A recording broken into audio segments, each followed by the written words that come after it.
ऐसे ही कहानी बताऊंगा, मतलब 100% सही नहीं है, तुम लोग मीनिंग पे ध्यान देना, ताकि कहानी इस वजह से बता रहा हूं थोड़ा सा तुम्हारे जहन नशी हो जाए।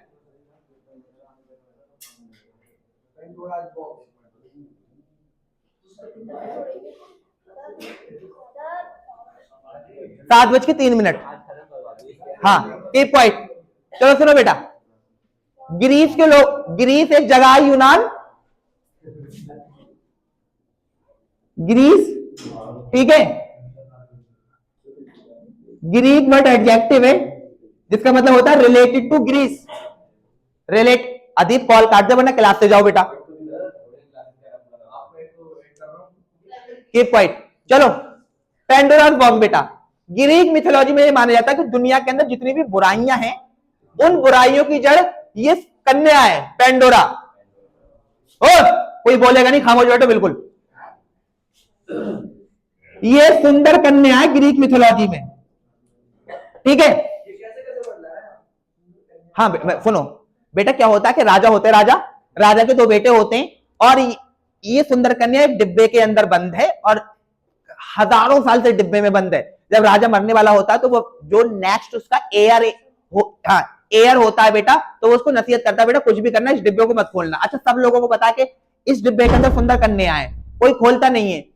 वजह क्या है कि उसके अंदर सिर्फ सुंदर कन्या नहीं है, सुंदर कन्या के साथ साथ दुनिया की सारी बुराइयां भी हैं। क्लास में बैठ के कॉल करना, मेरी इंस्टाग्राम पे आके लड़कियों की आईडी सर्च करना, हाय हेलो बोलना, ठीक है, तो ये सारी बुराइयां इसके अंदर है, ठीक है।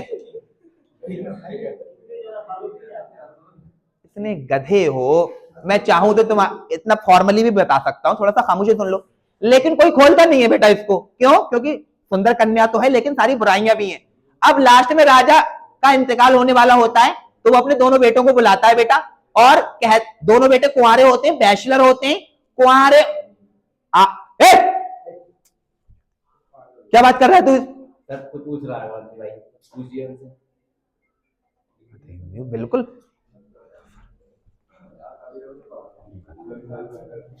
तुम आसिफ तुम उधर जाके बैठो पीछे, और तुम दोनों को मैं क्लास से भगा दूंगा, पाद अगर क्योंकि पढ़ा दिया इसलिए बी क्वाइट। ये है बेटा, इसमें सुंदर कन्या बंद है, सारी बुराइयां भी इसके अंदर बंद है। राजा अपने बेटे को ये वाली बात बोलता है कि इसको खोलना मत, लेकिन हर एक मर्द दुनिया की सबसे खूबसूरत औरत से शादी करना चाहता है, ठीक है। एक बेटा तो मान लेता है, दूसरा वाला बेटा मानता ही नहीं है। उसको ये लगता है कि इतनी सुंदर कन्या के साथ इतनी बुराइयां कैसे हो सकती है, ठीक है। इंतकाल हो जाता, फिर बात उसको क्या लगता है कि उसमें कोई बुराई नहीं है।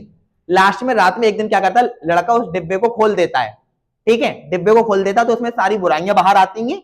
फिर बाद में सुंदर कन्या बाहर आती है, सुंदर कन्या भी उन बुराइयों के साथ आसमान में एवेनेस हो जाती है, एवापोरेट हो जाती है।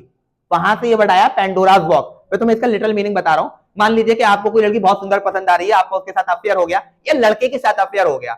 स्टार्टिंग में सब कुछ अच्छा रहा, लेकिन बाद में ये पता चला कि आप जो है आप ड्रम में बंद मिल रहे हैं। अब क्या हुआ? एपरेंटली क्या था बेटा? एपरेंटली तो आपको वो बहुत अच्छा नजर आ रहा था, गिफ्ट नजर आ रहा था, लेकिन वो गिफ्ट बाद में आपकी जान की मुसीबत बन गया। तो पेंडोरास बॉक्स का मतलब बेटा ये होता है, कोई भी ऐसा सोर्स विच एपरेंटली अपीयर्स लुक्रेटिव, प्रॉफिटेबल, और ठीक है, लेकिन जब आप उस इन डेप्थ में जाओगे तो वो बहुत ही ज्यादा ट्रबलसम है, प्रॉब्लमेटिक है। उस चीज को आप पेंडोरास बॉक्स बोलते हो, झगड़ों की जड़ों एक तरीके का ऐसा बोल सकते हो। एनीथिंग, एनीथिंग, अब कोई मत बोल, एनीथिंग दैट लुक्स या अपेयर्स, ठीक है, अपेयर्स बेनिफिशियल और लुक्रेटिव बट प्रूव्ड या turned out to be harmful या डेंजरस।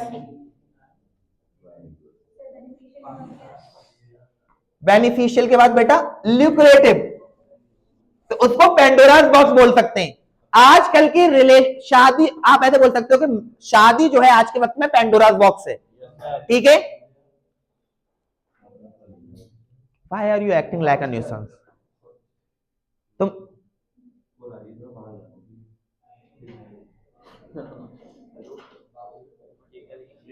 अगला लिखो बेटा पेंडोरास बॉक्स के बाद, but turn out to be harmful या डेंजरस, बेनिफिशियल या ल्यूक्रेटिव। ल्यूक्रेटिव का भी मतलब होता है अच्छा। अगला देखो बेटा पेंडोरास बॉक्स के बाद हरक्यूलियन टास्क।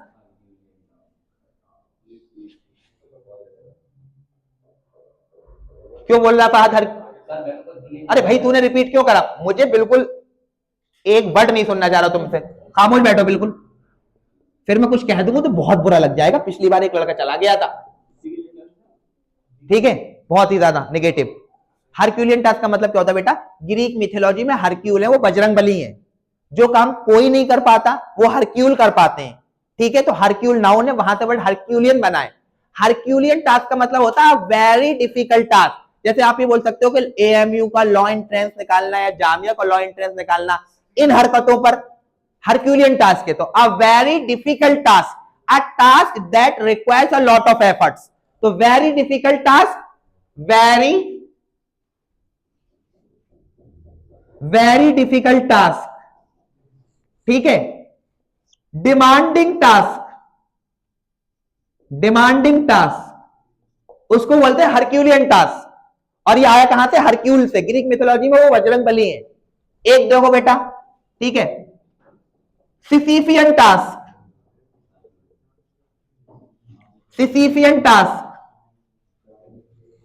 सिसिफियन टास्क इधर देखना बेटा। ग्रीक मिथोलॉजी में सिसिफस, सिसिफस जो है ये एक बहुत ही शैतान सा इंसान है और ये प्रैंक करता है गॉड के साथ। गॉड्स के साथ ये प्रैंक करता है। गॉड छोड़ने कोई बात नहीं, छोटा आदमी गुंडे कर रहा, करने दो, लेकिन एक लिमिट तक। उसके बाद आपका मूड खराब हो जाएगा। तो फिर गॉड्स ने क्या करा इसको, जब, ठीक है, अच्छा मैं आपको ये बता रहा हूं, यही ग्रीक मिथोलॉजी में इसी को माना जाता है कि इसी ने भगवान से, गॉड से फायर चुरा के इंसानों को दिया था। सिसिफस ने ये काम किया था, ठीक है, फिर भी माफ कर दिया। फिर एक बार गॉड इससे बहुत ज्यादा नाराज हो गए, तो उन्होंने क्या करा कि इसको एक टास्क दे दिया। और वो टास्क ये था कि पहाड़ की एड़ी पर, ठीक है, एक बहुत बड़ा गोल कलर सिलेंड्रिकल स्फेरिकल शेप का पत्थर है। बड़े से स्फेरिकल शेप के पत्थर को बोल्डर बोलते हैं। Boulder, boulder. गॉड ने इसको टास्क दिया कि जो बोल्डर है, जो पहाड़ की एड़ी पर है, नीचे है, उसको रोल करके पहाड़ की चोटी पे लेके आना, पीक पे लेके आना है, अगेंस्ट द ग्रेविटी। जब आप जाते हो ऊपर तो कितना फोर्स लगता है, जब आप सर पर जो है वो टब लेके जाते हो कपड़ों का, तो आपको ज्यादा फोर्स लगता नहीं लगता है? अब आप मुझे ये बताओ, ये अगेंस्ट द ग्रेविटी जाएगा तो फोर्स लगेगा। और बहुत बड़ा पत्थर था, ठीक है, ये यहां तक जाया करे। फिर गॉड ऐसा क्या करें कि पत्थर दोबारा से नीचे आ जाता था। और गॉड ने क्या कहा, जब तक तू पत्थर चोटी पर नहीं पहुंचा देगा तब तक अब कोई मजाक नहीं करेगा, ठीक है। तमाम उम्र फिर यही करता रहा कि इस पत्थर को, बोल्डर को, वो रोल अप करता रहा हिल तक। Roll up the boulder, roll up the boulder, लेकिन कभी इसको कामयाबी नहीं मिली। तो सिसिफियन टास्क का मतलब होता है ऐसा टास्क जो सिसिफस को दिया गया था और बहुत ज्यादा डिमांडिंग टास्क था, लेकिन ये टास्क कभी मुकम्मल भी नहीं हुआ। तो a task that require a lot of efforts, लेकिन कभी उसमें आपको कामयाबी मिलेगी? नहीं मिलेगी। तो a task that require a lot of efforts but will always self defeating. A useless task that requires a lot of effort. तो ऐसे लिख लो, a useless task, a useless task that requires a lot of efforts, उसको बोलते हैं बेटा हम लोग सिसिफियन टास्क। अब एक देखो Penelope's web, Penelope's web, Penelope's web. Penelope's जो है वो ग्रीक मिथोलॉजी में ट्रू ब्लू लड़की है, ट्रू ब्लू वाइफ है, हाईली लॉयल। इसका हस्बैंड शादी के बाद जो है वो मिलिट्री में कहीं चला जाता है और वो वापस ही नहीं आता। मोहब्बत फिल्म में जो एक होता है ना कि वापस नहीं आता है, वो एक नाम याद मुझे नहीं है, ठीक है। तो लेकिन उसको अब किसी दूसरे से शादी भी नहीं करनी होती है, बहुत सुंदर होती है, ठीक है। वो एक शेर है कि अच्छी सूरत भी क्या बुरी शह है, जिसने भी डाली बुरी नजर डाली, ठीक है। तो ये सुनना बेटा, तो पेनेलोपीस की शादी हो जाती है, हस्बैंड बाहर चले जाता है, 3-4 साल तक वो वापस नहीं आता है।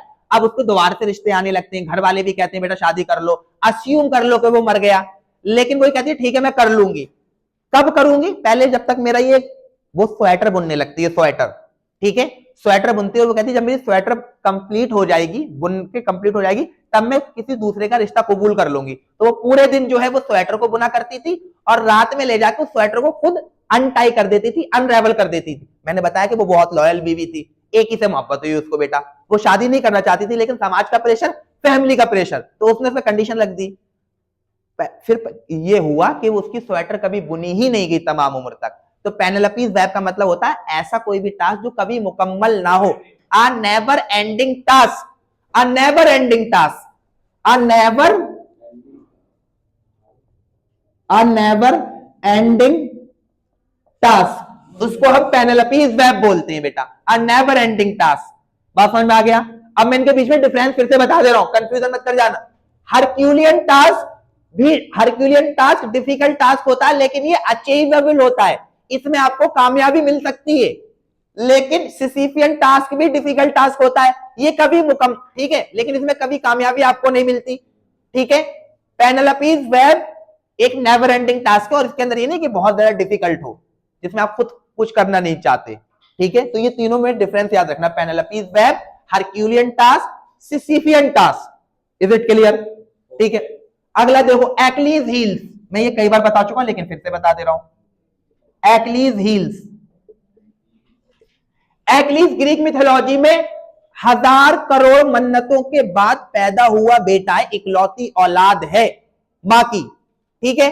फिर क्या होता, 10,000 करोड़ मन्नतों, मैं I am just exaggerating it, ठीक है, इतनी मन्नतों के बाद बेटा पैदा हुआ। पहले जमाने में होता था कि राजा का बेटा है तो वो राजा बनेगा, और राजा बन के ये नहीं कि सिर्फ और सिर्फ वो 4 दीवारी के अंदर रहेगा, he has to go to the battlefield, and if you are going to the battlefield तो वहां पर हमेशा आपकी जान जाने का खतरा है, ठीक है।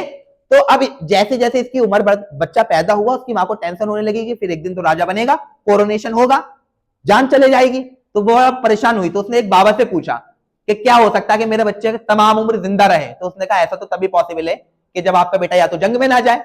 अच्छा, जंग में जाना इनएविटेबल है, इनएविटेबल का मतलब जिसको आप अवॉइड नहीं कर सकते। तो फिर उसने बताया फकीर ने कि एक नदी है, उस नदी के पानी में ऐसी कुव्वत है कि जो भी चीज उसके अंदर आप डुबोते हो तो फिर वो इनविजिबलाइज हो जाती है, फिर वो लोगों को नहीं दिखती है। तो उसने कहा अपने बेटे को ले जाकर उस नदी में डुबकी एक बार लगाओगे, उसका बॉडी का जितने पार्ट्स उस पानी में डूबेंगे वो फिर इनविजिबलाइज हो जाएंगे, जंग में जाएगा, दुश्मनों को नहीं दिखेगा तो कोई मार भी नहीं पाएगा। तो फिर वो क्या करा, उसने, उसकी माँ उसको लेके गई और उसने इस तरीके से एड़ी पकड़ी, हील पकड़ कर डुबकी लगा दी, हील पकड़ कर डुबकी लगा दी। अब सिर्फ इतना पार्ट उसका ऊपर रहा, बाकी पार्ट जो है वो पानी के अंदर चला गया। पानी में क्या कुव्वत, जितना भी पार्ट उसके टच में आएगा वो इनविजिबल होगा। फिर वो जो है बड़ा हो गया, जंग में जाया करे। जंग में जब वो जाता था बेटा तो वो किसी को नहीं दिखता था और सब लोगों को जो है वो काट रहा है। Are you getting the point ना? लेकिन फिर वहां पर एक बहुत ही तगड़ा आदमी था, आर्गस। आर्गस, आर्गस इंसान था बेटा। आर्गस ने देखा भाई घोड़ा दौड़ रहा है और साइड से लोग कट कट के गिर रहे हैं, घोड़े पे कोई बैठा भी नहीं है, तो ऐसा तो पॉसिबल नहीं है, ठीक है। अच्छा, आप सब लोगों को पता है कि घोड़े का जो मूवमेंट होता है वो सैडल से होता है। तो फिर उसने बहुत ही हाईली ऑब्जर्व होके और बहुत कॉन्सेंट्रेशन से देखा तो उसको सैडल पे एड़ी नजर आई कि हाँ कोई बैठा है। फिर वो समझ गया कि अच्छा कोई इंसान इसमें बैठा है, वो हम लोगों को नहीं दिख रहा है लेकिन उसकी एड़ी दिख रही है। एड़ी क्यों दिख रही थी? क्योंकि वो पानी में नहीं डूबी थी। फिर उसने क्या करा, जहर से बुझा हुआ खंजर उस एड़ी पे मारा और उसकी वजह से उसकी डेथ हो गई। तो एक्लीज हील्स का मतलब होता है कोई भी ऐसा वीक पॉइंट, ठीक है, the weak point of you, आपकी दुखती नब्ज, कमजोरी। अच्छा, वहीं से ये वर्ड आ गया है आर्गस आइड। आर्गस आइड, तो आर्गस आइड का मतलब ऐसा इंसान जिसकी आर्गस की तरह आंखें हो, हाईली ऑब्जर्वेंट पर्सन। तो पहले एक्लीज हील्स का लिखो, द वीकेस्ट पॉइंट। तुम सब लोगों की जो एक्लीज हील है वो अंग्रेजी है, और बिना अंग्रेजी के तो लॉ कभी होगा ही नहीं, कितना भी कॉन्स्टिट्यूशन पढ़ लो, जीएस पढ़ लो। अभी मैं बता रहा हूं, पहले एक्लीज हील्स का लिखो, the weakest point, the weakest point, ठीक है। इसी में एक वर्ड मैं बताता हूं, फॉर्टे। देखो फॉर्टे, फॉर्टे एक वर्ड होता है, फॉर्टे, FORTEY, फॉर्टे। तलवार के सबसे स्ट्रांग हिस्से को फॉर्टे बोलते हैं, वहां से ये वर्ड आया, द स्ट्रांग पॉइंट और स्ट्रांग होल्ड। तो स्ट्रॉन्ग पॉइंट ऑफ समबडी उसको फोर्टे बोल देंगे। तो एक्लीज हील्स का एंटोनियम फोर्टे हो जाएगा बेटा, ठीक है। अब आर्गसाइड लिखो, आर्गसाइड का highly observant person, strong point. Argus eyed का मतलब highly observant person.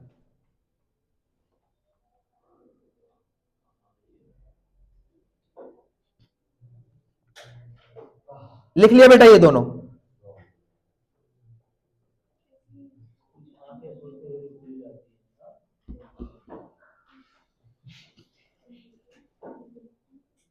Uh soap to सिरेब्रस, बेटा इधर देखो, आ सोप टू सिरेब्रस, ये सब मिटा देता हूं, फिर ये वाला लिखता हूं। आ सोप टू सिरेब्रस लिखना।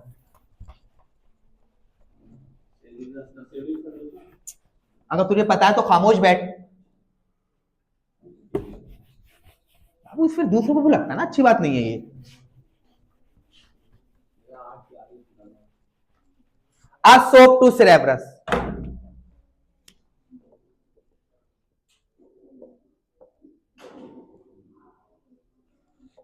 बेटा सिरेब्रस ग्रीक मिथोलॉजी में एक 3 हेडेड मॉन्स्टर है, ठीक है, जो अंडरवर्ल्ड की दुनिया का कौन है, वॉच डॉग है, गार्ड है। वॉच डॉग और गार्ड। तो पहले इधर सुनो, अंडरवर्ल्ड एक वर्ड मैंने बोला, अंडरवर्ल्ड, ठीक है। अंडरवर्ल्ड के लिए एक अंग्रेजी में वर्ड है सिथोनिक, सिथोनिक एडजेक्टिव है, और जिसका मतलब होता है रिलेटेड टू अंडरवर्ल्ड। और ये कौन है बेटा, वॉच डॉग या गार्ड है। वॉच डॉग को गार्ड भी बोलते हैं बेटा, गेट कीपर, गेट कीपर। इसी के लिए एक बहुत सुंदर वर्ड है लॉ में, sentinel on the qui vive, sentinel on the qui vive, qui vive, sentinel on the qui vive. इन सब का मतलब वॉच डॉग होता है, गार्ड होता है। तो sop to Cerberus, Cerberus is a watch dog और sentinel on the qui vive of the chthonic world. Chthonic का मतलब something which is related to underworld, ठीक है। तो अब ये जो है बेटा अंडरवर्ल्ड की दुनिया में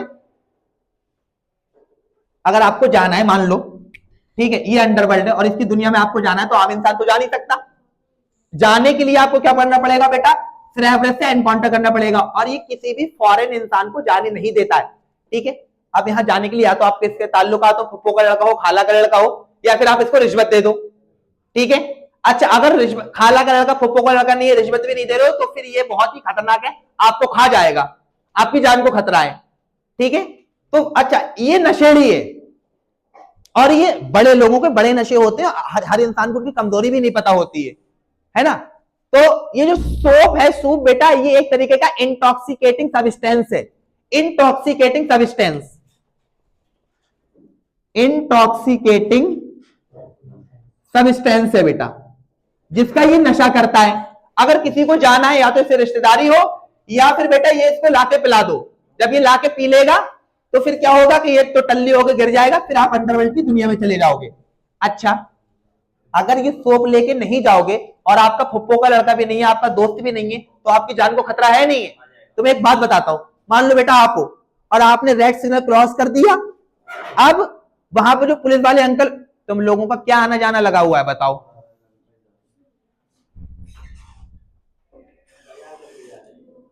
इतने बड़े लोगों को कौन क्या कहे, ठीक है। This shows their seriousness. Anyway, come to the point. तो बेटा आपने रेड सिग्नल क्रॉस कर दिया, अब वहां पर जो पुलिस वाला खड़ा हुआ है वो आपका चालान काट देगा, तो वो खतरा हो गया नहीं हो गया। लेकिन अब आप चुपके से निकाल के दे रहे हो, कोई बात नहीं अंकल 100 रुपए चाय पी लेना, अरे कोई बात नहीं मान जाओ। तो वो जो 100 रुपए निकाल के दे रहे हो, वो किस लिए निकाल के दे रहे हो, ताकि वो चालान ना काटे। चालान, पुलिस वाले अंकल आपके लिए डेंजर हो गए नहीं हो गए। अब वो 100 रुपए रिश्वत जो आपको दे रहे, आप दे रहे हैं ताकि वो आप उस खतरे से बच जाए। तो सोप टू सिरेब्रस का मतलब ये होता है बेटा, कोई भी ऐसी चीज जो आपको किसी एक पोटेंशियल डेंजर से बचाती है, उस चीज को आप सोप टू सिरेब्रस बोलते हो। जैसे पुलिस वाले को 200 300 400 रुपए दे देते हो रेड लाइट काटने के बाद, तो पुलिस वाला जो है वो सिरेब्रस हो गया, 100 200 300 रुपए सोप हो गए। तो anything that you offer to appease somebody और टू साइलेंट समबडी। क्यों समबडी को साइलेंट और अपीज क्यों करना चाह रहे हो, because that somebody is now a danger for you. उस चीज को आप सोप टू सिरेब्रस बोलते हैं। तो लिखो बेटा, anything, anything that you offer to appease, appease के लिए अंग्रेजी में एक वर्ड और है, प्रोपिशिएट, प्रोपिशिएट somebody who is dangerous. So that is the meaning of the word soap to cerebrus, soap to cerebrus. फिर अगला लिखना clean the Augean stable, this is very important. ऐसे लिखना ऑजियन स्टेबल, ये लिखना ऑजियन स्टेबल। मैंने बताया भी था कि स्टेबल वर्ड एडजेक्टिव भी होता है और नाउन भी होता है। यहां पर नाउन है, जब स्टेबल वर्ड एडजेक्टिव होता है तो उसका मतलब होता है कांस्टेंट, कांस्टेंट। और जब स्टेबल वर्ड नाउन होता है तो उसका मतलब होता है प्लेस जहां पे गधे और घोड़े रहते हैं, ठीक है, हॉर्सेस, या फिर गधों को क्या बोलते हैं, डंकीज। देखो ऑजियन ग्रीक मिथोलॉजी में एक किंग है जिसका एक स्टेबल है, जिसमें 3000 घोड़े हैं, 3000 हाथी है, 3000 तुम जैसे तो गधे नहीं है, 3000 गधे हैं, और वो 30 साल से सफाई नहीं की गई है उस स्टेबल की, ठीक है। अब आप अंदाजा लगाओ कितना खतरनाक सब होगा, कितनी गंदगी होगी। अगर आप में से किसी से कह दिया जाए कि इसको साफ कर दो, तो आप तो ख्याल से ही सोच के मर जाओगे, है ना। कोई भी काम जो आम आदमी नहीं कर सकता, उसको वो काम कौन करता है, हरक्यूल। तो हरक्यूल को फिर ये काम दिया गया था ऑजियन स्टेबल को साफ करने का। ऑजियन स्टेबल जो 30 साल से साफ नहीं किया गया है, तो गंदगी ही गंदगी होगी। अब with the passage of time इस इडियम ने एक मेटाफोरिकल मीनिंग ले लिया है। आज के वक्त में ऑजियन स्टेबल का मतलब होता है समाज की सारी बुराइयां, समाज में सारे corruption, evil practices in the society और करप्शन इन द सोसाइटी। जैसे ब्रेवरी हो गया बेटा, फेवरेटिज्म हो गया, नेपोटिज्म हो गया, these all are the evil practices of the society. तो ऑजियन स्टेबल का मतलब होता है समाज की सारी बुराइयां, ठीक है। देखो बेटा, एविल प्रैक्टिसेस, अब ब्रेवरी भी इसके अंदर आ जाएगा, इन the society, in the society. मुझे आज भी याद है जब प्रधानमंत्री मोदी जी सबसे पहली बार प्रधानमंत्री बने, तो उन्होंने CNN, फरीद जकारिया CNN पे उनकी एक GPS करके वो आता है बेटा, तो पहला इंटरव्यू उनको दिया था। तो उस टाइम पे करप्शन बहुत ज्यादा था, तो मोदी जी ने वहां पे कहा, ठीक है, कि I will try to clean the Augean stable in Indian society. तो आई विल, ठीक है, तो वहां पर उन्होंने मतलब करप्शन को कम कर देना। करप्शन, ऑजियन स्टेबल का मतलब करप्शन, अब वो किसी भी फॉर्म में हो। तो अगर मैं वन वर्ड में बताऊं ऑजियन स्टेबल को, तो करप्शन कहूंगा, करप्शन, ठीक है। That is the meaning of the word Augean stable. And if you are cleaning the Augean stable, it means you are removing the corruption. अगला देखो बेटा, अब Procrustean bed, Procrustean bed, Procrustean, Procrustean bed. देखो Procrustes जो है, प्रोक्रेस्ट Greek mythology में डकैत है, डकैत भी नहीं है, मैं बताता हूं, बैंडिट है। चलो भाई देखो, ग्रुप ऑफ कैमिल्स को कैरावन बोलते हैं। ग्रुप ऑफ कैमिल्स को क्या बोलते हैं?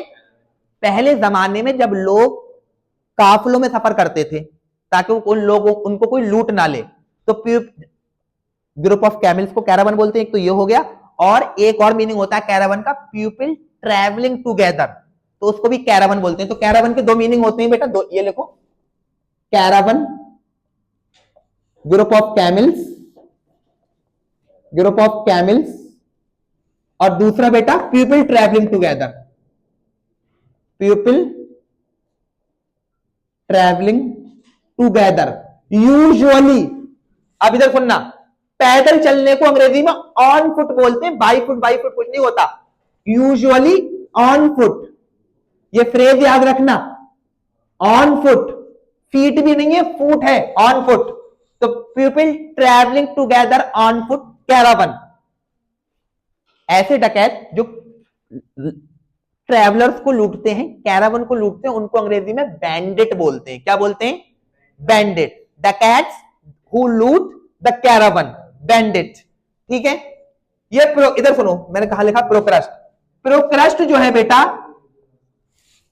प्रोक्रस्ट का एक खास बात है कि ये बेटा ये कैरावन को लूटता है, और इसकी खास बात क्या है कि ऐसे नहीं लूटता, काफिला मिला रोक लेगा उनको, अब फिर कहेगा रोको, इसका एक बेड है, बेड, उस बेड में इंसान को लिटा लेगा, और जो जो इंसान उसके बेड में फिट नहीं आएंगे, मान लो कि मैं लेटा उसके बेड में, ठीक है, मेरा हाथ निकल रहा है बेड से बाहर, तो वो हाथ काट देगा, किसी की नाक निकल रही है बेड से बाहर, तो उसकी नाक काट देगा, फिर बाद में उसका सामान जो है वो छीनेगा, ठीक है। तो वहां से वर्ड आया प्रोक्रस्टियन बेड, का मतलब होता है बेटा, तो लोग उस टाइम पर प्रोक्रस्ट मिल जाए इससे नहीं डरते थे, वो इस बात से डरते थे कि मिल जाए कोई बात नहीं, बस उसके बेड में हम सुकून से लेट पाए, फिट हो पाए, ठीक है। अब वो बड़ा मुश्किल होता था, बेड का तो एक फिक्स साइज है, तो वहां से प्रोक्रस्टियन बढ़ाया बेटा कोई भी ऐसी स्कीम या पैटर्न जो बहुत डिफिकल्ट है आपके लिए। मान लो कि आपकी अम्मी आपसे ये कह दे रात के 7 बजे के बाद आप मोबाइल मुझे जमा कर दोगे या कर दोगी, मोबाइल नहीं चलाओगे, लाइट बंद कर दोगे, ठीक है, 6 बजे घर पे आ जाना है। This is quite a difficult scheme, quite a difficult pattern, जो आपको फॉलो करना बहुत मुश्किल होगा, है ना।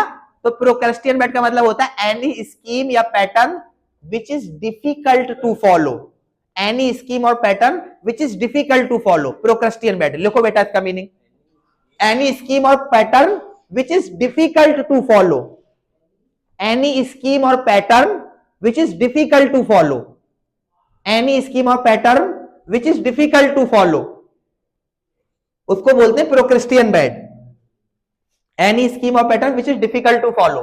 फिर अगला देखना बेटा, देखो इससे कंफ्यूज मत करना, अब एक वर्ड होता है draconian law, draconian law, draconian law. Greek mythology में ड्रैको एक किंग है, किंग, ठीक है।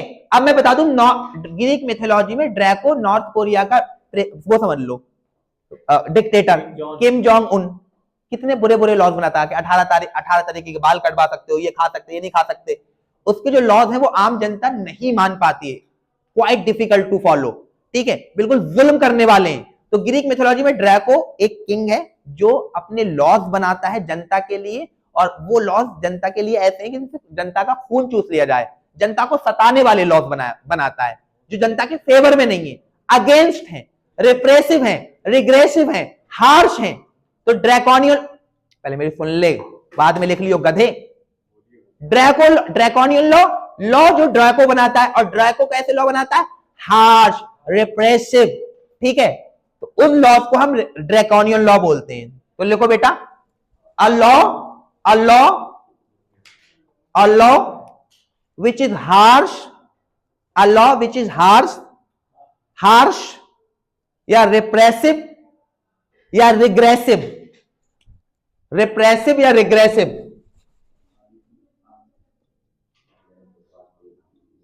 repressive या regressive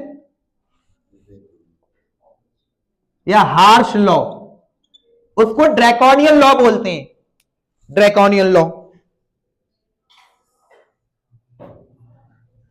अगला लिखो बेटा सिएला एंड कैरिब्डिस, सिएला एंड कैरिब्डिस, अभी बता रहा हूं, between SCYLLA and Charybdis, CHARYBDIS, between Scylla and Charybdis. अब मैं बताता हूं, ग्रीक मिथोलॉजी में सिएला और कैरिब्डिस मतलब इनमें से कोई एक पहाड़ है, मतलब एक माउंटेन है, और एक जो है बेटा वो सी है। ये ऐसा माउंटेन है, मुझे एग्जैक्टली याद नहीं आ रहा, ठीक है, ये माउंटेन है जिसमें बहुत बहुत बड़े जानवर हैं जो आपको खा जाएंगे, और कैरिब्डिस ऐसा ओशियन है जिसमें बहुत मॉन्स्टरस मछलियां हैं, पिराना टाइप की, वेल टाइप की, शार्क टाइप की, जो आपको खा जाएंगी, ठीक है। अब आपका जो है वो बोट यहां पे अटकी हुई है, अगर आप पहाड़ की तरफ जाके मतलब जमीन की तरफ जाएंगे तब आपको वो बड़े बड़े जानवर खा जाएंगे, और समंदर में अगर रुके रहेंगे तो मछलियां खा जाएंगी। अब कितनी डिफिकल्ट सिचुएशन है, आगे कुआं पीछे खाई वाली सिचुएशन है, ठीक है। तो if you are in between Scylla and Charybdis, it means you are in between two difficult choice, in between two difficult situation, जिसको आप आम अंग्रेजी में between devils and deep sea बोलते हो। अगर आप ये कहते हो कि you are in between devils and deep sea, it means you are in between two difficult situation, कि अब तो BLLB में भी सिलेक्शन नहीं हुआ इन हरकतों से, ठीक है, और घर वालों ने भी निकाल दिया, तो ये अब मैं क्या करूं, तो such a situation is known as between Scylla and Charybdis, between devils and deep sea. तो लिखो बेटा टू डिफिकल्ट सिचुएशंस, और इसी को आम अंग्रेजी में between devils and deep sea भी लिखते हैं, वो भी लिख लेना। Two difficult situations, two difficult situations between devils and deep sea भी इसी का ही मीनिंग होता है बेटा, वो अंग्रेजी वाला है। बिटवीन टू डिफिकल्ट सिचुएशंस, हाँ, और between devils and deep sea का भी मीनिंग यही होता है, बिटवीन टू डिफिकल्ट चॉइसेस। ठीक है, चलो चॉइस बोला तो मैं एक वर्ड ये भी बता देता हूं, देखो इसमें एक वर्ड होता है Hobson's choice. Hobson's choice, Hobson choice का मतलब बेटा क्या है कि आप मम्मी के साथ गई, ठीक है, अब मम्मा कह रही है लेना है तो यही वाली साड़ी ले, वरना कोई दूसरी नहीं दिलवा रही साड़ी।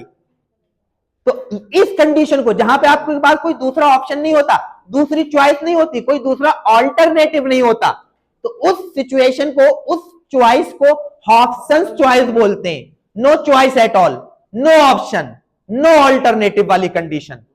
तो no choice, no option, no alternative, no choice, no option, no alternative. लिखो बेटा Hobson's choice, no choice, no alternative और नो ऑप्शन, हॉब्सन्स चॉइस। क्या हो गया? हाँ ठीक है, सही है। चलो हेल्सियन डेज लिखो, हेल्सियन डेज। आप जाओ ना बेटा, छुट्टी का टाइम होगा। Who are asking you to stay here?